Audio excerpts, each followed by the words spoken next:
যেখানে গল্পের শুরুতে আমরা একটা রেস্টুরেন্ট দেখতে পারি এবং সেখানে নানা ধরনের শেফেরা নানা ধরনের খাবার বানাচ্ছিল। আর সেখানেই আমরা একটা লোককে দেখতে পারি যে সমস্ত শেফেদের রান্না চেক করছিল, আর সে এটাই সেখানে দেখছিল যে কারোর কোনো ভুল যাতে না হয়। এরপরেই সিনটা শিফট হয় আর আমরা একটা ফাঁকা সেল দেখতে পাই। সেখানে আমরা একজন কয়েদিকে দেখতে পারি যার নাম জেকব ছিল, আর সে নিজেকে একটা সেলের মধ্যে খুঁজে পায় যার মাঝে একটা বড় হল ঘর রয়েছে। জেকব তার সামনে একটা বয়স্ক লোককে বসে থাকতে দেখে এবং সে বলে যে আমরা লেভেল 48-এ রয়েছি। আর এই সেলটা একটা বিল্ডিং এর মতো ছিল যেখানে অনেকগুলো ফ্লোর রয়েছে।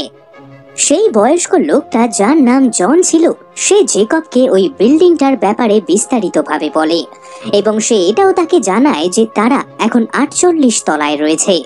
সে বলে যে এই জায়গাটাকে হল বলা হয়, এটা একটা রিহ্যাব প্লাস একটা প্রিজনের মতো। এবং এখানেই আমরা এটাও জানতে পারি যে জেকব নামের এই লোকটা এখানে নিজের মর্জিতে এসেছে। জনের আসলে সিগারেট খাওয়ার অ্যাডিকশন হয়ে গেছিল, সেই কারণে সে সেটার হাত থেকে বাঁচবার জন্যই এখানে আসে। আর তাকে বলা হয় যে সে যদি 6 মাস এখানে থাকতে পারে তাহলে তার ওই অ্যাডিকশন কেটে যাবে। কিন্তু এখানে আমরা আসল ঘটনাটা জানতে পারি যে জেকব আসলে সেখানে তার অ্যাডিকশনের কারণে আসেনি। সে আসলে একটা খুন করে ফেলেছিল, যদিও বা সে সেটা ইচ্ছে করে করেনি। সে একদিন তার বাড়ির টিভিতে একটা ছুরির অ্যাড দেখে এবং সেখানে ওই অ্যাডে বলা হয় যে ওই ছুরিটার নাকি ভীষণ ধার। আর সেটা দেখে যখন জেকব সেটাকে অর্ডার করে তখনই দেখা যায় যে ওই ছুরিটাতে কোনো ধারই নেই। সেই কারণে সে রেগে মেগে তার টিভিটা ওপর থেকে নিচে ফেলে দেয়, আর তখনই সেই টিভিটা রাস্তায় একটা লোকের মাথায় এসে পড়ে এবং সেখানে সে মারা যায়।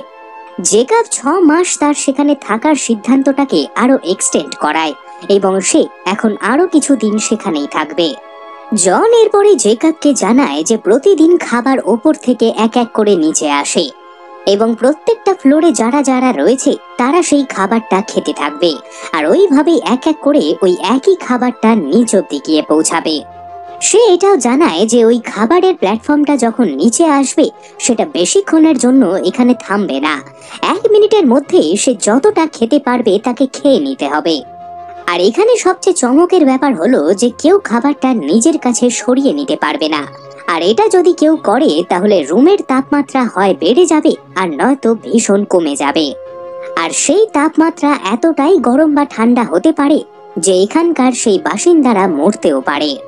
জেকব এরপরে জনকে জিজ্ঞাসা করে যে এই বিল্ডিং এ মোট কখানা ফ্লোর রয়েছে। তখনই জন উত্তরে বলে যে এখানে 200-র চেয়েও বেশি ফ্লোর রয়েছে। প্রত্যেক 30 দিন অন্তর আমাদের একটা নতুন নতুন ফ্লোরে শিফট করা হয়, আর এরপরে আমাদেরকে কোন ফ্লোরে পাঠানো হবে সেই ব্যাপারে আমরা নিজেরাও জানি না। জন জানায় যে সে হাইয়েস্ট 136তম ফ্লোর অব্দি গেছে, কিন্তু সেখানকার আবহাওয়া ভীষণ খারাপ। খাবার যতক্ষণে সেখান অব্দি গিয়ে পৌঁছায় ততক্ষণে খাবার শেষ হয়ে যায়, আর সেখানে বেঁচে থাকাটা ভীষণ কষ্টকর। আর এমনও মাঝে মাঝে সিচুয়েশন আসে যখন সামনের পার্টনারকেই তাদের কাঁচা খেয়ে ফেলতে হয়। আর হয়তো জন যেই সময় সেই ফ্লোরটায় ছিল সে হয়তো তার পার্টনারকে খেয়ে ফেলেছিল, কারণ সে বিগত 1 মাস ধরে সেই প্ল্যাটফর্মেই ছিল, আর খাবার তো সেখান অব্দি পৌঁছানোর আগেই শেষ হয়ে যায়। তাই এটা হতেই পারে যে সে ওই কাজটাই করেছিল। এর পরের মুহূর্তেই দেখা যায় যে সেই ঘরের লাল আলোগুলো সবুজ আলোতে পরিণত হয়, এবং যেহেতু জন এইখানকার সমস্ত নিয়ম কানুন জানে সেই কারণে সে সঙ্গে সঙ্গে ওই গর্তটার সামনে বসে পড়ে।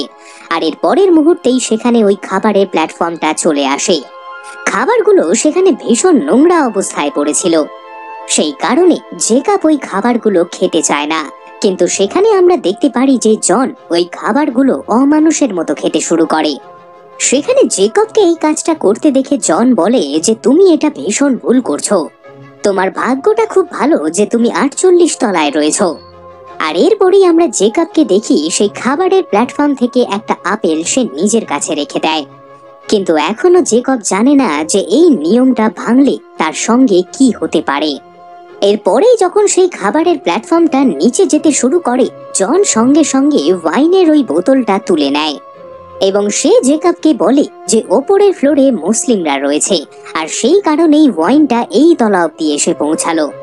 আর তারপরে সেই ওয়াইনটা পান করে সে বোতলটা নিচে ফেলে দেয়। সেখানে কিছুক্ষণ পরেই দেখা যায় যে ওই রুমের তাপমাত্রা আস্তে আস্তে বাড়তে থাকে। সেখানে জেকাব জনকে জিজ্ঞাসা করে যে এখানে কি হচ্ছে।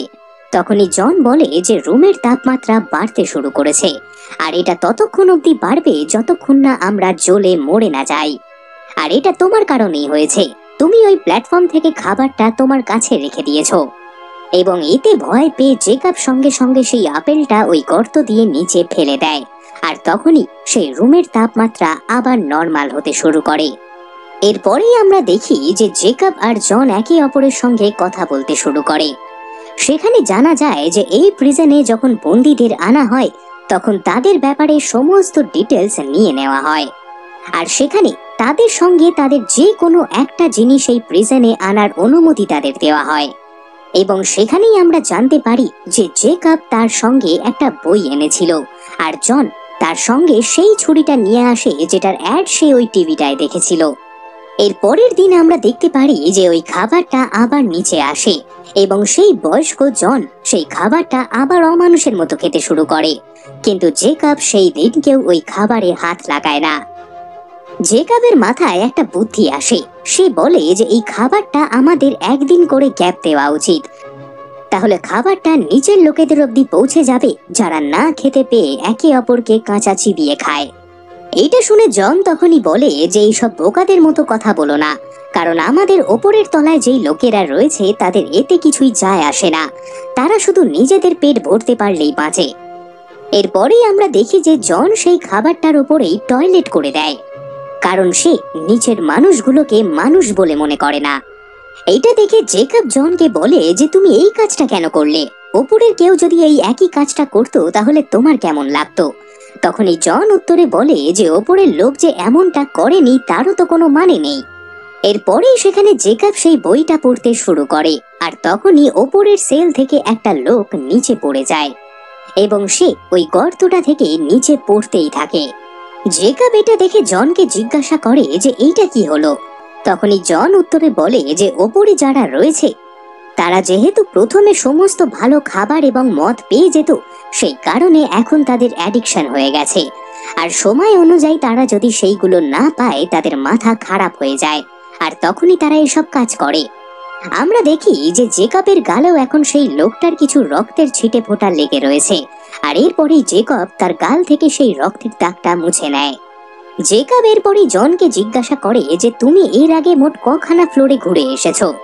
তখনই জন বলে যে ভাগ্যবশত আমি বেশিরভাগ ওপরের তলাতেই থাকতাম, কিন্তু সব থেকে খারাপ এক্সপেরিয়েন্স ছিল 138তম তলা। সেখানকার খাবারের প্ল্যাটফর্মটা পৌঁছানোর আগেই সব খাবার শেষ হয়ে যেত। সেখানে জেকাব তখনই জনকে জিজ্ঞাসা করে যে তাহলে তুমি কি তোমার ওই পার্টনারটাকে মেরে খেয়ে ফেলেছিলে। সেখানে জন এই প্রশ্নটার খুব একটা ভালো করে উত্তর দেয় না, কিন্তু স্বাভাবিকভাবে সে এই কাজটাই করেছিল, নয়তো সে ওই ফ্লোর থেকে বেরোয় কি করে। সেখানে জন এই প্রশ্নটাকে এড়ানোর জন্য জেকাবকে বলে যে সে এবং তার পার্টনার ওই ফ্লোরে একটা লাশ পেয়েছিল এবং সেটার মাংস খেয়ে তারা বেঁচে ছিল। আর 1 মাস পরেই তার সেই পার্টনারটার শাস্তি শেষ হয়ে যায়, সেই কারণে সে নাকি এখন এই প্রিজনের বাইরে চলে গেছে। তারা যখন কথা বলছিল তখনই সেখানে ওই খাবারের প্ল্যাটফর্মটাও চলে আসে, কিন্তু এইবারে সেই খাবারের প্ল্যাটফর্মের উপরে একটা মহিলা বসেছিল। জন সেই মহিলাটাকে চিনত। তখনই সে বলে যে এর নাম সোফি এবং তুমি এর ব্যাপারে চিন্তা না করে নিজের খাবারটা খাও। কিন্তু জেকব সেই মহিলাটাকে দেখে ভীষণ চিন্তিত হয়ে পড়ে। সেখানে জেকব যখনই সোফিকে জিজ্ঞাসা করে যে সে ঠিক আছে কিনা, তখনই সোফি ভীষণ ভয় পেয়ে যায়। জন এরপরে জেকবকে জানায় যে এই মহিলাটা প্রত্যেক মাসেই এই খাবারের প্ল্যাটফর্মে করে প্রত্যেকটা ফ্লোর ঘোরে, কারণ তার বিশ্বাস ছিল যে তার ছোট বাচ্চা নিশ্চয়ই এই প্রিজনেই রয়েছে। এটা শুনে জেকব অবাক হয়ে যায়। সে জনকে জিজ্ঞাসা করে যে এর মানে ছোট বাচ্চারাও এই প্রিজনে রয়েছে। তখনই জন হ্যাঁতে উত্তর দেয়। আর এরপরে সেই খাবারের প্ল্যাটফর্মটা যখন নিচে নামে তখনই তাদের নিচের ফ্লোরে সেই লোকেরা খাবার ছেড়ে ওই মহিলাটিকে টানতে শুরু করে। সেখানে ওই লোকগুলো সোফি রেপ করতে শুরু করে। তখনই ওপর থেকে জেকব চেঁচাতে থাকে কিন্তু এর পরের মুহূর্তেই জেকব কিছু চেঁচানোর আওয়াজ শোনে আর সে দেখে যে সোফি ওই দুটো প্রিজনারকে মেরে ফেলেছে এবং সে আবার ওই খাবারের প্ল্যাটফর্মটার উপরে এসে বসে পড়ে। এবং প্রত্যেকবার সোফি ঠিক এটাই করে, কোনো প্রিজনার যদি তার সঙ্গে খারাপ আচরণ করতে যায় তাহলে সে তাদেরকে প্রাণে মেরে ফেলে। এভাবেই অনেকগুলো দিন কেটে যায় আর জেকবেরও এখন সেখানে থাকা একটা অভ্যাসে পরিণত হয়েছে। সেও ওই খাবারগুলো এখন খুব মজা নিয়ে খেত। কিন্তু আমরা যেমনটা জানি যে প্রত্যেক 30 দিন অন্তর তাদের সেই ফ্লোরটা চেঞ্জ করা হয়, আর আজকে সেই দিনটা চলে আসে। সেদিন রাতে তারা যখন ঘুমানোর চেষ্টা করে তখনই তাদের সেলে অজ্ঞান হওয়ার গ্যাস ছড়িয়ে দেওয়া হয়। আর তখনই জন জেকবকে বলে যে তুমি কি ঈশ্বরের উপরে বিশ্বাস করো? যদি তুমি করে থাকো তাহলে তার কাছে প্রার্থনা করো যে কাল সকালে যখন আমরা চোখ খুলবো তখন যেন আমরা কোনো ভালো একটা সেলে থাকি। জন জেকবকে এটাও বলে যে তোমাকে আমি খুব পছন্দ করি, কিন্তু সিচুয়েশন যদি আমাদের খারাপ হয় তাহলে আমার কাছ থেকে খুব একটা কিছু ভালো তুমি আশা করো না। এই মাসটা আমার শেষ মাস আর তারপরেই আমি এই নরক থেকে বেরিয়ে যাব। জেকব এরপরে জনকে জিজ্ঞাসা করে যে তুমি কি ঈশ্বরের উপরে বিশ্বাস করো? তখনই জন উত্তরে বলে যে হ্যাঁ, এই মাসে আমার ঈশ্বরের উপরে বিশ্বাস ছিল। আর পরের দিনকে যখন তাদের চোখ খোলে জেকব দেখতে পারে যে তাকে বিছানার সাথে জন বেঁধে রেখেছে। জেকবের সামনেই জন দাঁড়িয়েছিল আর সে তাকে দেখায় যে এখন তারা লেভেল 171 এ রয়েছে। জন বলে যে 138 তলা অব্দি খাবার পৌঁছায় না, তাহলে 171 তলায় খাবার আসার কথা তো তাদের চিন্তা করাটাও উচিত হবে না, এবং তারা ভীষণ খারাপ একটা জায়গায় রয়েছে।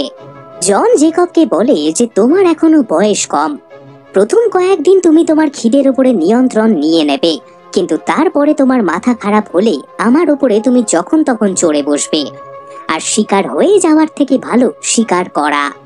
কিন্তু চিন্তা নেই, তোমায় আমি প্রথমে মারবো না, হতেই পারে যে তোমার ভাগ্য ভালো আর খাবার উপর থেকে নিচে পৌঁছে যাবে, কিন্তু যদি এমনটা না হয় তাহলে আমি আস্তে আস্তে তোমায় খেতে শুরু করব। কিন্তু আমি তোমায় পুরোপুরি মেরে ফেলবো না, নয়তো মৃতদেহটা পচে যাবে। আর এর মানে জন জেকবের শরীর থেকে একটু একটু করে মাংস কেটে খেতে থাকবে। জন জেকবকে এটাও বলে যে তোমাকে আমি মরতে দেব না, আর যেই মাংসটা আমি তোমার শরীর থেকে কাটবো সেই মাংসটাই আমি তোমাকেও খাওয়াতে থাকবো, আর এইভাবেই 30টা দিন আমরা এমনি ভাবেই কাটিয়ে দেব। এরপরেই প্রথম দিনকে সেই খাবারের প্ল্যাটফর্মটা নিচে আসে, কিন্তু সেখানে কোনো খাবারই ছিল না। এইভাবেই পরপর 3টে দিনই ফাঁকা প্ল্যাটফর্ম নিচে আসে। এটা দেখে জন তখনই জেকবকে বলে যে তুমি দেখলে তো, ওপরের লোকেরা এটা নিয়ে কোনো কথা ভাবেই না যে নিচের লোকেরা খেতে পেয়ে বেঁচে থাকলো না মরে গেল, সেই কারণে তুমি এবার তৈরি হয়ে যাও। আর এরপরেই জন জেকবের পায়ের থেকে অল্প একটু মাংস কাটতে শুরু করে। সেখানে জেকব যন্ত্রণায় ছটফট করতে থাকে, কিন্তু তখনই ভাগ্যবশত সেখানে সোফি নামে সেই মহিলাটি চলে আসে। সে প্রত্যেক মাসের মতনই এই মাসেও প্রত্যেকটা প্ল্যাটফর্ম ঘুরতে এসেছিল, আর তখনই সে জনকে তার ছুরি দিয়েই মেরে ফেলে, আর জেকবকে এসে সেখানে সাহায্য করে। সেখানে সোফি জনের সেই লাশ থেকে একটু মাংস কেটে জেকবকে খাওয়াতে থাকে, কারণ সে খিদের চোটে মরতে বসেছিল। আর এখন জেকব 171তম ফ্লোরে জনের মৃতদেহ নিয়ে বসে রয়েছে। জেকব এখন ওইভাবেই জনের মাংস খেয়ে সেখানে থাকতে শুরু করে। এমনকি জেকব জনকে হ্যালিউসিনেটও করতে শুরু করে দিয়েছিল, আর এইভাবেই সে 30টা দিন কাটিয়েও ফেলে। এরপরেই তার লেভেল শিফট করে দেওয়া হয়, এবং জেকবের যখন চোখ খোলে সে নিজেকে 33 তলায় খুঁজে পায়। এটা দেখে সে একটু স্বস্তির নিঃশ্বাস ফেলে, কারণ সে এখানে আরো ভালো খাবার পেতে চলেছে। এবারে জেকবের সঙ্গে একটা মহিলা ছিল, আর সে তার সঙ্গে তার প্রিয় জিনিস একটা কুকুরকে নিয়ে আসে। এরপরে জেকব সেখানে ওই মহিলাটিকে বলে যে একটা জন্তুকে এখানে নিয়ে আসাটা একদম ঠিক হয়নি। আর তখনই তার মনে পড়ে যে এই মহিলাটার নাম জয়ী, এবং সে নিজের ইচ্ছাতেই এখানে এসেছে। সে আসলে এই প্রিজনেরি অ্যাডমিনিস্ট্রেশন এরিয়াতে কাজ করত, এবং সে আজ পর্যন্ত প্রত্যেকটা প্রিজনারের ইন্টারভিউ নিয়েছে যারা আজ পর্যন্ত এখানে এসেছে। এখানে আমাদের একটা আগের ঘটনাও দেখানো হয়, যখন জেকবের ইন্টারভিউ জয়ী নিচ্ছিল আর সে জেকবের থেকে সমস্ত ডিটেল নোট করে নেয়। সেখানে জেকবের সমস্ত পছন্দ এবং অপছন্দের ব্যাপারে জানা হয়েছিল, এমনকি জেকবের ফেভারিট ডিশের ব্যাপারেও তারা জিজ্ঞাসা করেছিল। আর এই খাবারের প্ল্যাটফর্মে যা কিছু খাবার আসে সেগুলো ওই প্রিজনারদের এক একটা করে ফেভারিট ডিশই রাখা হতো। জয়ী বলে যে আমি এখানে এটাই চেক করতে আসি যে এই প্ল্যাটফর্মগুলোতে কি হয়, আর আমার মনে হয় যে এটা একটা প্রপার সিস্টেম, কিন্তু এখনো অবধি জয়ী কিছু জানেই না যে এখানে আরো কি কি হয়। জেকব তখনই জয়ীকে জানায় যে এখানে মানুষেরা জন্তুর মতো বাস করছে। নিচের ফ্লোরগুলোতে হয় মানুষেরা নিজেকে মেরে ফেলছে, আর নয়তো তার পার্টনারকে খেয়ে তাদের বেঁচে থাকতে হচ্ছে। আর এরপরে সেই খাবারের প্ল্যাটফর্মটা তাদের ফ্লোরে চলে আসে। সেখানে জয়ী নিজে খাবারটা খায় না, বরং সে তার ওই কুকুরটাকে খাবার খাইয়ে দেয়। জেকব তখনই জয়ীকে জিজ্ঞাসা করে যে এটা তুমি কেন করছো? তখনই জয়ী উত্তরে বলে যে একদিন আমি এখান থেকে খাবো আর একদিন আমার কুকুরটাকে খাওয়াবো, এর ফলে নিয়ন্ত্রণ বজায় থাকবে। সে নিচের সেলের দুটো লোকের জন্য খাবার আলাদা করে দেয় এবং তাদেরকে বলে যে তোমরা এখান থেকে খাবারটা খেয়ে তার নিচের সেলের লোকেদের জন্য খাবারটা আবার আলাদা করে দিও, এর ফলে সবকিছু ব্যালেন্সড থাকবে। সেখানে নিচের সেলের লোকেরা জয়ীকে উল্টে গালাগালি দিতে থাকে এবং তারা বলে যে আমাদের যা ইচ্ছে আমরা তাই খাবো, আমরা এতদিন নিচের সেলে ছিলাম আর সেখানে আমরা খেতেও পাইনি, সেই কারণে এখন আমাদের যেটা ইচ্ছে আমরা সেটাই খাবো। কিন্তু এই কথাগুলো শোনার পরেও জয়ী হাল ছাড়ে না। প্রত্যেক দিনই জয়ী ঠিক এই জিনিসটাই করে, কিন্তু নিচের সেলের লোকেরা তার কথা শুনছিলই না। সেই কারণে একদিন জেকব রেগে মেগে তাদের হুমকি দেয় আর বলে যে তোমরা যদি এই মহিলাটির কথা অনুযায়ী না চলো তাহলে আমি খাবারের মধ্যে টয়লেট করে দেব। আর এই ভয়তে সেই নিচের প্রিজনার গুলো তার কথা শুনে নেয়, কিন্তু তাদের নিচের তলায় যারা ছিল তারা আবার তাদের কথা শুনছিল না। আর এই এক মহান জ্বালা। জয়ীর এখানে আসার আসল কারণ হলো যে তার ক্যান্সারের লাস্ট স্টেজ চলছে, সেই কারণে সে তার জীবনের শেষ কয়েকটা দিন এই হলগুলোতেই কাটাতে চায়, আর তাই সে এখানে এসেছে। আর এমন ভাবেই কয়েকটা দিন কাটতে থাকে। আর কিছুদিন পরেই সেই খাবারের প্ল্যাটফর্মের মধ্যেই তারা সোফিকে অজ্ঞান অবস্থায় পায়। সেখানে সোফিকে ওই অবস্থায় দেখে তারা দুজন তাকে বিছানায় শুইয়ে দেয় এবং তখনই জেকব দেখে যে রুমের টেম্পারেচার ঠান্ডা হয়ে যাচ্ছে। আসলে জয়ীর সেই কুকুরটা ওই প্ল্যাটফর্ম থেকে কিছু খাবার তুলে নিয়েছিল, আর তারপরে জেকব সেই খাবারটা আবার ওই প্ল্যাটফর্মে ফেলে দেয় এবং তখনই টেম্পারেচারটা আবার ঠিক হয়ে যায়। এরপরেই রাতের বেলা দেখা যায় যে জয়ী যখন ঘুমিয়ে পড়ে তখন সোফির জ্ঞান ফিরে আসে এবং সে জয়ীর ওই কুকুরটাকে মেরে ফেলে, কারণ তার কাছে ওটা তো শুধু একটা খাবার ছিল। আর এতে জয়ী ভীষণ ভেঙে পড়ে।